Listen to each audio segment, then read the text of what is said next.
안녕. 오늘은 펭귄 읽어줄게요. 디아고스티나 동물연구회. 영국의 원작이죠. 신남식 감수, 홍우택, 옹김. 랜덤 하우스 펭귄.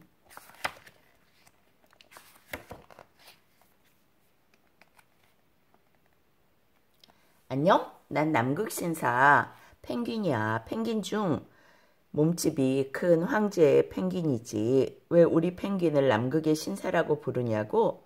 우리의 털 빛깔이 마치 턱시도를 입은 것 같거든. 우린 아주 추운 곳에 살아. 얼음으로 뒤덮인 세계에 살지. 아마 넌 추워서 하루도 못 버틸걸? 우린 이곳에서 아주 재밌게 살고 있어. 얼음 언덕에서 미끄럼 타기도 하고 차가운 물속에 뛰어들어 물고기도 잡아먹지. 땅 위에서는 뒤뚱뒤뚱 우스꽝스럽게 보일지 모르지만 물속에서는 나도 수영선수야. 못 믿겠다고? 그럼 날 따라 추운 남극으로 가보자. 내가 펭귄에 대한 모든 걸 알려줄게. 자, 그럼 출발. 너의 친구 황제 펭귄. 남극의 신사 펭귄이야. 바다 세지만 날 수가 없지. 앞날개가 노 모양으로 변한 데다 몸이 유선형이어서 마치 물고기처럼 헤엄을 잘 쳐. 날개는 물속에서 지느러미처럼 사용하지. 펭귄은 짧은 목과 다리, 물갈퀴가 달린 발과 작은 꼬리로 뒤뚱뒤뚱 걸어다니지. 땅 위에서는 다리가 짧아 잘 못 걷지만 물속에서는 아주 빠르지. 펭귄은 사는 곳에 따라 종류가 다양한데 그 중에서 황제 펭귄이 가장 크단다. 펭귄은 겹쳐진 깃털 사이에 공기를 가둬둔대. 그래서 펭귄은 몸을 따뜻하게 유지하지. 펭귄은 뼛속에 공기가 들어있는 다른 새와는 달리 뼛속이 가득 차 있어. 다른 새보다 몸무게가 더 나간단다. 물속에 들어가면 불필요한 곳으로 피를 보내지 않아서 심장 뛰는 횟수가 줄어들어. 그래서 물속에서 숨을 쉬지 않고 오래오래 버틸 수 있어. 수명은 약 25세인 황제 펭귄. 헤엄칠 때는 시속 14km, 걸어갈 땐 시속 2.8km란다. 마치 멋진 신사복을 입은 것 같지 않니?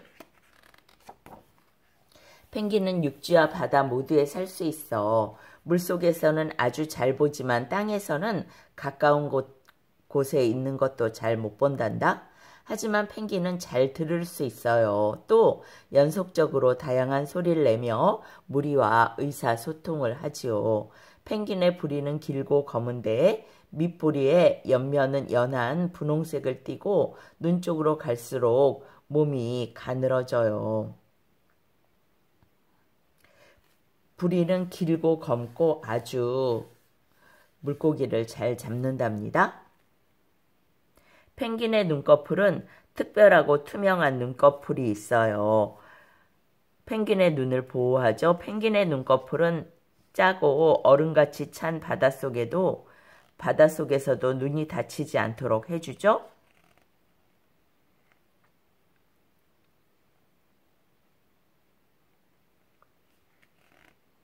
펭귄은 물고기를 잡아먹으면서 소금기 많은 바닷물을 먹게 돼요. 부리의 특별한 부분에서 소금기를 내보내기 때문에 몸에는 아무 이상이 없답니다. 남반구에서 살아요. 펭귄은 지구의 남반구에서만 산답니다. 펭귄은 남극 대륙부터 뉴질랜드, 남아메리카 해안에 이르기까지 많은 지역에 살고 있어요. 심지어 남아프리카와 갈라파고스 제도 근처에 따뜻한 물속에서 사는 펭귄도 있답니다. 펭귄은 대부분의 시간을 바닷속에서 지내는데 털갈이를 하거나 알을 낳을 때는 땅 위로 올라오지요. 잘 미끄러져 가요. 황제 펭귄은 둥지에 갈 때 얼음 위를 미끄러져 가거나 뒤뚱뒤뚱 걸어가요. 빨리 이동할 때는 배를 바닥에 깔고 얼음 비탈을 미끄러져 내려가죠. 이것은 빨리 돌아다니기 위한 방법이에요. 재밌겠죠?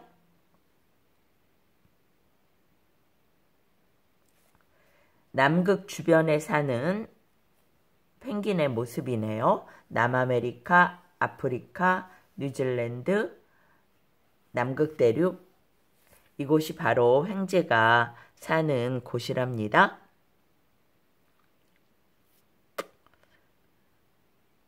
요건 몰랐지. 얼음으로 뒤덮인 곳.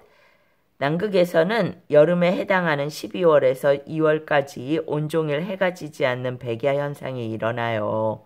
남극 대륙에 있는 한 연구소에서 지구상에서 가장 낮은 온도인 영하 89도가 측정된 적이 있대요. 영하 90도 대단하죠? 남극 대륙에서는 시속 320km나 되는 거센 바람이 불기도 해요. 오, 정말 춥겠네요. 남극 대륙은 너무나 추워서 금속 막대기를 떨어뜨린다면 유리처럼 산산조각이 날 거예요. 오, 정말 추운 곳이군요. 남극은 거대한 대륙이에요. 거의 오스트레일리아의 2배만한 크기지요. 남극 대륙은 얼음으로 덮인 지구에서 가장 추운 장소예요. 황제 펭귄은 두꺼운 지방층과 방수가 되는 깃털을 가지고 있어서 온통 얼음으로 덮인 남극에서도 몸을 따뜻하게 유지한대요. 정말 추운 곳에서 사는 동물이네요. 함께 살아가는 동물. 남극 대륙은 거대한 얼음층으로 덮여 있어서 자라는 식물이 적고 사는 곤충도 많지 않아요. 하지만 남극 대륙 주변의 바다에서는 다양한 생명체로 가득하답니다. 수면 가까이에는 수많은 플랑크톤, 새우같이 생긴 크릴이 떠다니죠. 이 생물체는 물고기, 오징어, 물범, 바다새, 거대한 고래의 먹이가 돼요. 향유고래의 모습인데요. 이빨고래 중 몸집이 가장 크죠. 몸 길이는 20m, 몸무게는 코끼리 6마리의 몸무게. 향유고래는 식욕이 엄청나요. 배를 채우려면 많은 오징어와 물고기를 먹어야 해요. 한 향유고래의 뱃속에 약 28,000마리의 작은 오징어가 들어있대요. 코끼리 바다표범, 수컷 코끼리 바다표범에게는 코끼리의 코 같은 커다란 코가 있어요. 코끼리 바다표범은 암컷을 유혹하고 다른 수컷들이 가까이 오지 못하도록 큰 소리로 울어요. 큰 코는 확성기 같은 구실을 해서 소리를 내면 얼음을 가로질러 먼 곳까지 울려 퍼져요. 나그네 엘버트로스. 나그네 엘버트로스는 날기 선수죠. 날개 폭이 3m가 넘어서 새 중에서 가장 긴 날개를 가졌어요. 나그네 엘버트로스는 드넓은 대서양 위에서 맛있는 물고기 먹이를 찾아 날아다녀요. 나그네 엘버트로스는 하루에 800km 이상을 이동할 수 있고 여러 달 내내 바다에서 머물기도 하죠. 사랑이 넘치는 펭귄 가족. 황제 펭귄은 함께 살며 헤엄치지만 먹이 사냥은 혼자서 해요. 황제 펭귄은 남극 대륙의 얼음 위에서 루컬이라는 커다란 무리를 만들어 번식해요. 수컷과 암컷은 평생 짝지어 살죠. 번식기가 되면 얼음 위에서 서로를 부르며 찾아요. 이 소리는 1km 밖에서도 들릴 정도랍니다. 또 펭귄은 서로 이야기하는 것을 좋아해요. 자기들만의 소리가 있어 서로 구별되지요. 어린 펭귄이 털갈이하여 방수가 되는 깃털이 자라기 시작하면 어미 펭귄과 함께 헤엄을 친답니다. 암컷 황제 펭귄이 알을 낳으면 수컷이 알을 양발 위에 올려놓고 돌봐준답니다. 알에서 새끼가 나와도 똑같은 방법으로 보살펴요. 추운 남극 대륙의 얼음 위는 아직 새끼 황제 펭귄이 견디기에는 너무나 추우니까요. 암컷 황제 펭귄은 남극 대륙의 겨울인 5월과 7월 사이에 한 개의 알을 낳아요. 하지만 황제 펭귄은 둥지를 틀지 않아요. 대신 알을 발 위에 두고 몸 아랫부분으로 알을 덮어주면서 데리고 다녀요. 알을 품는 것은 암컷과 수컷이 함께 하지요. 암컷이 바다에 먹이를 먹으러 가면 수컷은 배에 있는 특별한 핍으로 알을 덮으면서 혼자 힘으로 알을 돌본답니다. 최고의 아빠. 수컷 황제 펭귄은 좋은 아빠죠. 2달 동안 알을 발 위에 두고는 따뜻하게 해줘요. 이 기간 동안 수컷 황제 펭귄은 먹지 않는답니다. 몸무게가 반으로 줄어버리는 것도 당연한 일이죠. 수컷 황제 펭귄은 몸을 따뜻하게 유지하려고 무리지어 모여 있어요. 새끼가 나오려나 봐. 새끼 황제 펭귄의 성장 1기. 수컷 황제 펭귄이 알을 2달 정도 품다가 알이 부화되기 직전에 암컷이 다시 알을 품어요. 잿빛 솜털을 지닌 새끼는 어미의 발 위에서 편안하고 안전하게 지내죠. 6, 7주가 되면 새끼 황제 펭귄은 부모 황제 펭귄이 반쯤 소화시킨 먹이를 먹으면서 자라요. 태어난 지 6, 7주가 지나면 부모 황제 펭귄이 물고기를 잡으러 나가 있는 동안 새끼들끼리 무리를 지어 바짝 붙어 있죠. 이렇게 하면 추위나 적을 막는 데 도움이 된답니다. 몸을 따뜻하게 해요. 황제 펭귄은 차가운 남극바람에 체온을 덜 뺏기려고 모두 한 곳에 모여 있어요. 무리 바깥에 있던 황제 펭귄이 서서히 안쪽으로 자리를 옮겨 잠시 추위를 피해요. 어린 황제 펭귄은 깃털이 빠지고 새로운 깃털이 나죠. 4에서 6년이 되었을 때의 얘기예요. 기름기가 있는 방수 깃털이에요. 어린 황제 펭귄도 이제 혼자 사냥하러 바다로 나갈 수 있답니다. 땅에서 사는 새, 대부분의 새는 거의 땅에 머물지 않고 육식동물이 보이면 날아서 달아나죠. 그래서 펭귄처럼 날지 못하는 새는 대부분 천적이 없는 섬이나 외딴 지역에서 살죠. 날지 못하는 새 타조도 빨리 달릴 수 있어서 위험에서 쉽게 벗어날 수 있어요. 또 키위 역시 덤불 속에 숨는 방법을 터득했죠. 저 벼 좀 봐. 마치 왕관 같아. 화식조예요. 화식조는 오스트레일리아의 열대우림에 살죠. 화식조는 몸집이 거대한 새예요. 키가 거의 사람만큼이나 크거든요. 이 평화로운 새는 뿌리와 열매를 먹고 살아요. 하지만 적이 공격하면 이 새는 커다랗고 뾰족한 발로 달려들어 때린답니다. 이 새에게 맞으면 사람이 죽을 정도로 치명적이에요. 요건 몰랐지. 도도새예요. 도도새는 인도양의 섬에 살았던 칠면적 크기의 새였죠. 도도새는 아무런 방해 없이 살아서 날 필요가 없어졌어요. 그래서 날 수 있는 능력이 사라졌죠. 사람들이 도도새가 살았던 성에 들어가면서 다양한 동물도 함께 데려갔어요. 이 동물과 사람들은 도도새를 먹으려고 사냥했죠. 지구상 도도새가 멸종된 지 200년도 더 되었어요. 멸종됐군요. 키위. 뉴질랜드에 있는 새 중에는 키위처럼 날 수 없는 새들이 많아요. 이게 키위인가 봐요.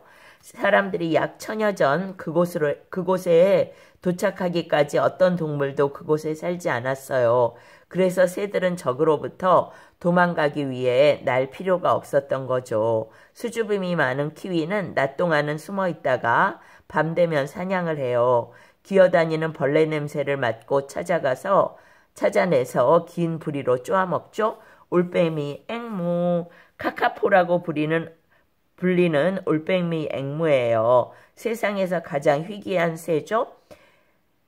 올빼미 앵무는 날 수 없지만 빨리 달릴 수 있고 활공할 수도 있어요. 올빼미 앵무는 강한 뿌리와 발톱을 사용해서 나무 꼭대기까지 올라가요. 그러고 나서 약 100m를 활공해 나갑니다. 바다동물을 먹어요. 펭귄은 물고기나 오징어, 새우를 잡아먹죠. 펭귄은 끝이 날카로운 부리로 먹이를 덥석 물어서는 통째로 삼켜요. 여름철 펭귄은 가능한 많이 먹어두어야만 해요. 그래야 몸속에 몸을 따뜻하게 유지해주고 겨울에 영양을 주는 두꺼운 지방층이 생기거든요. 잠수의 달인 펭귄. 펭귄의 뼈는 날 수 있는 새처럼 공기로 차 있는 가벼운 뼈가 아니에요. 펭귄은 얼음 바닷속 깊이 잠수에 들어가서도 물속에 머물 수 있도록 단단하고 무거운 뼈를 가지고 있죠. 유건 몰랐지. 황제 펭귄은 260m 깊이까지 잠수할 수 있고 물속에서 20분까지 머물러 있을 수 있어요. 새 중에서 가장 오랫동안 잠수하죠. 종종 펭귄은 먹이를 찾아 1000km까지 이동한대요. 정말 멀리 가네요. 훔볼트 펭귄. 훔볼트 펭귄은 페루와 칠레 해안을 따라서 살아요. 남미에 사네요. 훔볼트 펭귄은 보통 동굴 속과 절벽을 따라 쌓여있는 바다새의 똥더미 사이에 굴 같은 보금자리를 파요. 그리고 훔볼트 펭귄은 물고기를 즐겨 먹는데 물속으로 잠수해 들어가서 뾰족한 부리로 맛있는 물고기를 잡아먹어요. 오징어도 사냥꾼이에요. 물속을 조용히 미끄러져 나아가 긴 촉수로 먹이를 잡아요. 오징어는 위험이 닥치면 먹물을 쏘고는 빨리 도망쳐요. 하지만 오징어도 펭귄에게는 적수가 되지 못해요. 펭귄은 작은 오징어를 한 입에 꿀꺽 삼켜버릴 수 있으니까요. 펭귄은 오전 5시. 새끼 펭귄은 몸을 따뜻하게 하려고 물 위에 바짝 몸을 붙이곤 잠이 든답니다. 오전 8시. 새끼 펭귄이 먹이 달라고 울어요. 어미 펭귄은 윗속에 남은 먹이를 토해내어 새끼 펭귄에게 먹여요. 오전 9시. 날씨는 추웠지만 바람이 세게 부는 건 아니었죠. 배가 고픈 앙커 펭귄은 새끼 펭귄을 어린 펭귄들에게 맡기고 물고기를 잡으러 가죠. 오전 11시. 어미 펭귄은 새끼 펭귄에게 얼음 위에 배를 깔고 미끄럼 타는 방법을 알려주어요. 미끄럼 타는 것은 돌아다닐 때 아주 좋은 수단이 되죠. 정오. 어미 펭귄은 새끼 펭귄을 어린 펭귄들에게 맡기고 맛있는 물고기를 잡을 수 있는지 보려고 얼음구멍 가까이로 미끄러져 가죠. 오후 3시. 어미 펭귄은 은빛 물고기를 꽤 많이 잡아요. 하지만 배가 많이 부른 건 아니었죠. 곧 넓은 바다로 나가 먹이를 많이 잡을 거예요. 오후 5시. 얼음이 펭귄 무리가 어수선했어요. 갈매기가 새끼 펭귄을 공격했기 때문이죠. 오후 6시. 어미 펭귄과 새끼 펭귄은 미끄럼 타고 자기 영역으로 돌아왔죠. 그러고는 새끼에게 먹이를 먹였죠. 오후 8시. 어미 펭귄은 깃털을 다듬고는 날개 아래에 머리를 넣고 잠을 청했어요. 새끼 펭귄도 어느새 어미 몸에 기대 잠이 들었죠. 자정. 무슨 소리에 잠이 깼어요. 수컷 펭귄의 소리였어요. 암컷과 새끼 펭귄을 부르는 소리죠. 오전 2시. 수컷 펭귄과 암컷 펭귄은 머리를 숙여 인사를 나누었어요. 셋은 다시 잠이 들었죠. 수컷 펭귄은 내일 아침 바다로 나갈 거예요. 오전 5시. 수컷 펭귄은 머리를 숙여 작별 인사를 했어요. 다시 돌아오려면 몇 주가 걸릴 거예요. 펭귄의 하루였네요. 크기와 생김새가 다양해요. 약 4천만 년 전에는 펭귄도 날 수 있는 새였습니다. 과학자들은 고대 펭귄 중에는 키가 거의 사람만큼 큰 펭귄도 있었을 거라고 생각해요. 오늘날에는 약 17종류의 펭귄이 있어요. 모두 꽤 큰 머리, 작은 목에 땅따란 키, 검고 하얀 몸을 가지고 있죠. 펭귄은 키가 40cm인 아주 작은 페어리 펭귄, 키가 1m 이상 되는 황제 펭귄, 크기가 다양해요. 바위날기 펭귄. 바위날기 펭귄은 특이하게 생긴 새죠. 노랗고 까만 머리 깃털은 쭈뼛쭈뼛 곤두서 있어요. 밝은 주황빛의 불이 눈에 띄는 빨간빛 눈을 가지고 있어요. 이 펭귄은 바위에서 바위로 뛰어다니기 때문에 바위날기 펭귄이라고 불러요. 바위날기 펭귄은 심지어 바다에서 자신들이 둥지를 틀었던 바위 해안까지 뛰어오르기도 해요.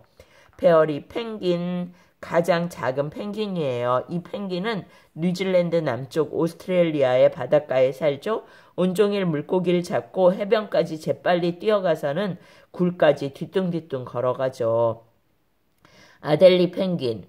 남극 대륙의 섬에 둥지를 틀고 시끄러운 아델리 펭귄은요, 번식지까지 가기 위해 100km가 넘는 거리에 얼음을 가로질러 가요. 한 걸음이 약 10cm밖에 안 되기 때문에 아델리 펭귄의 여행은 일주일 이상 걸리기도 해요. 아, 정말 대단하네요. 10cm 걸음이면 보통 사람들이 50cm, 60cm, 70cm 보폭이 되는데 그 5분의 1에서 7분의 1밖에 안 되는데 100km를 걸어간다니요.